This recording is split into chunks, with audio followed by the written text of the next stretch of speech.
Hi అండి, welcome to RR foods. ఇవాళ పచ్చి మామిడికాయ తురుము పచ్చడి తయారు చేసుకోబోతున్నాం. మరి ఇప్పుడు మామిడికాయల సీజన్ కాబట్టి మనకు మామిడికాయలు చాలా బాగా దొరుకుతాయి. మరి ఈ పచ్చడి వేడివేడి అన్నంలోకి చాలా బాగుంటుందండి. మరి ఈ మామిడికాయ తురుము పచ్చడిని ఎలా తయారు చేసుకోవాలో చూద్దామా?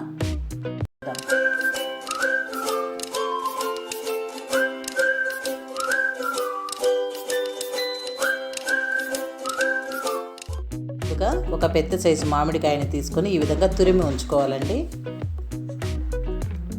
కొద్దిగా ఆవాలు,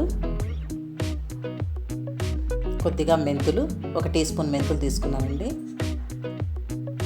ఎండుమిరపకాయలు మీ రుచిని పట్టించి తీసుకోండి. అలాగే కొద్దిగా ఇంగువ, కచ్చా దంచుకున్న వెల్లుల్లిపాయ, కొద్దిగా కరివేపాకు. ఇప్పుడు తయారీ విధానం చూద్దాం. స్టవ్ మీద ప్యాన్ పెట్టుకొని ఇంగ్రీడియంట్స్ అన్ని డ్రై రోస్ట్ చేసుకోవాలండి. ముందుగా ఆవాలు స్టవ్ సిమ్లో పెట్టుకొని మెల్లింగా వేయించుకోవాలండి. ఆవాలు చిట్లే వరకు వేయించుకోవాలి.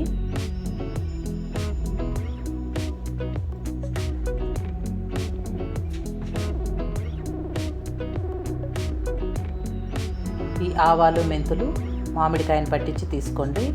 పెద్ద మామిడికాయ అయితే కొద్దిగా ఎక్కువ, చిన్న మామిడికాయ అయితే కొద్దిగా తక్కువగా తీసుకోండి.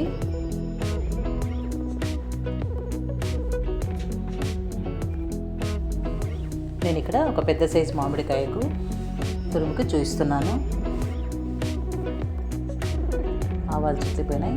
నెక్స్ట్ ఎండుమిరపకాయలు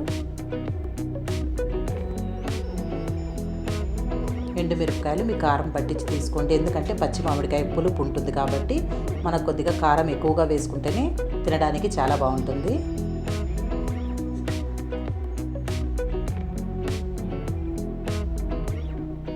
ఉప్పు కారం బాగా ఉండాలండి, పచ్చడికి అప్పుడే రుచి వస్తుంది.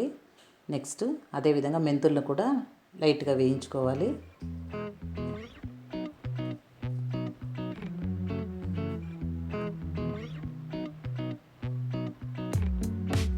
ఇలా పచ్చడి చేసుకొని పప్పుచారు పెట్టుకుంటే సరిపోతుందండి, చాలా బాగుంటుంది.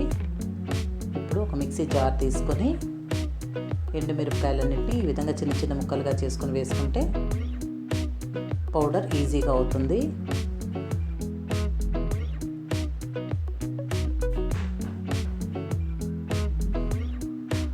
అదేవిధంగా ఈ వేయించుకున్న ఆవాల మెంతులు కూడా వేసుకొని మిక్సీ పట్టుకోవాలి. ఈ విధంగా పౌడర్ తయారు చేసుకున్న తర్వాత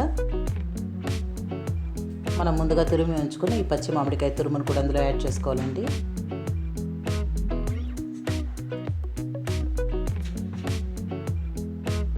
ఒకవేళ ఎండుమిరపకాయలు ఇష్టం లేని వాళ్ళు ఇక్కడ మిర్చి పౌడర్ను కూడా వేసుకోవచ్చు. బాగా కారం ఉన్నటువంటి మిర్చి పౌడర్ అయితే బాగుంటుందండి పచ్చడికి. ఇప్పుడు ఈ మొత్తాన్ని ఒకసారి బాగా కలుపుకోవాలండి. పొడి మొత్తం మామిడికాయకు పట్టే విధంగా నిదానంగా ఈ విధంగా కలుపుకొని ఒకసారి మిక్సీ చేసుకుంటే మనకు మొత్తం ఈవెన్గా గ్రైండ్ అవుతుంది.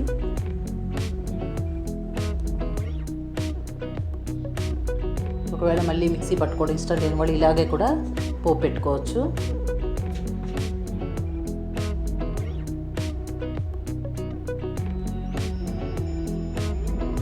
ఇప్పుడు జస్ట్ ఒక రౌండ్ మాత్రమే మిక్సీ వేసుకోవాలండి. అందులోనే కొద్దిగా పసుపు, రుచికి తగినంత ఉప్పు కూడా వేసుకోవాలి.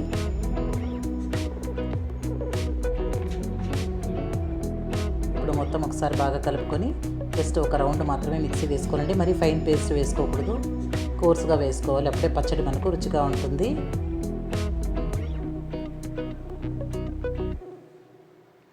చూసారు కదా, ఈ విధంగా తురుము అలాగే లైట్గా మనకు తెలియాలి, అప్పుడే బాగుంటుందండి. ఇప్పుడు పోపు పెట్టుకుందాం. పోపుకు గాను కొద్దిగా ఆయిల్ ఎక్కువ పడుతుందండి. కొద్దిగా ఆయిల్ వేసుకుని అందులో కొద్దిగా ఆవాలు, పచ్చిశనగపప్పు, ఇష్టం ఉన్నవాళ్ళు మినపప్పు కూడా వేసుకోవచ్చండి.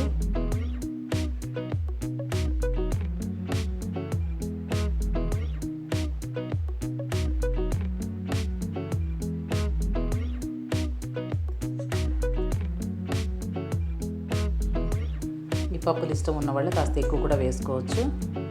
అదేవిధంగా కచ్చా పచ్చ దంచుకున్న వెల్లుల్లిపాయలను కూడా వేసుకోవాలి. అదేవిధంగా కరివేపాకు కూడా. ఇప్పుడు ఈ పోపు మొత్తాన్ని నిదానంగా ఫ్రై చేసుకోవాలండి.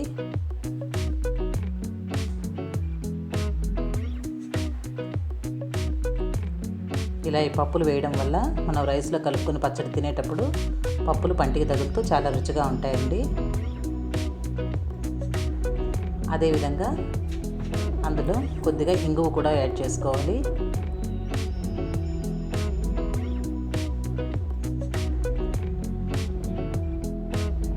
అందులోనే కొద్దిగా పసుపు,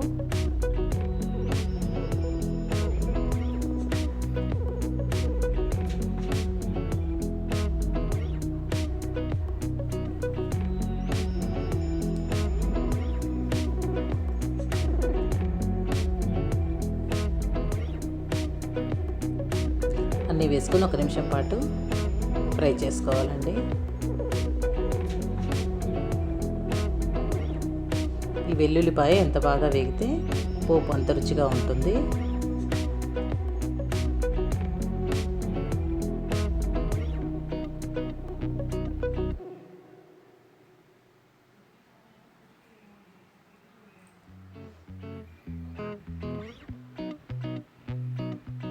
ఇప్పుడు అందులో మనం ముందుగా కోర్సుగా గ్రైండ్ చేసి పెట్టుకున్న మామిడికాయ తురుమును కూడా అందులో వేసుకోవాలండి.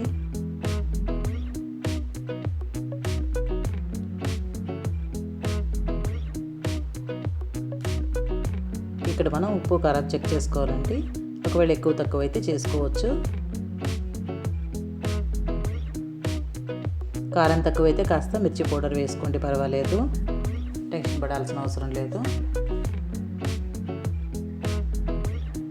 అదేవిధంగా ఈ పోపులో మొత్తం కలిసే విధంగా 1 నిమిషం పాటు స్టవ్ సిమ్లో పెట్టుకొని పచ్చడి వేయించుకోవాలండి.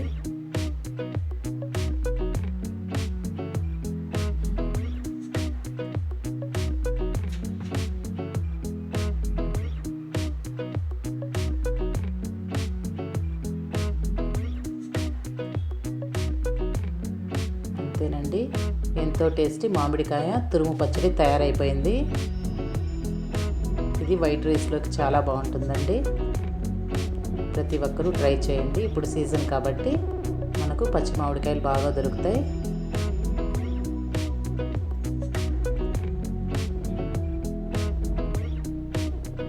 ఇప్పుడు దీన్ని సర్వింగ్ బౌల్లో తీసుకుందాం. చూసారు కదా, ఎంతో టేస్టీ పచ్చి మామిడికాయ తురుము పచ్చడి తయారైపోయింది. ప్రతి ఒక్కరు తయారు చేసుకుని తిని ఎలా వచ్చిందో నాకు కామెంట్ సెక్షన్లో తెలియజేయగలరు. Thank you for watching. If you like this video, please do like, share and subscribe to our channel RR Foods. See you in the next video. Until then, eat healthy, live long.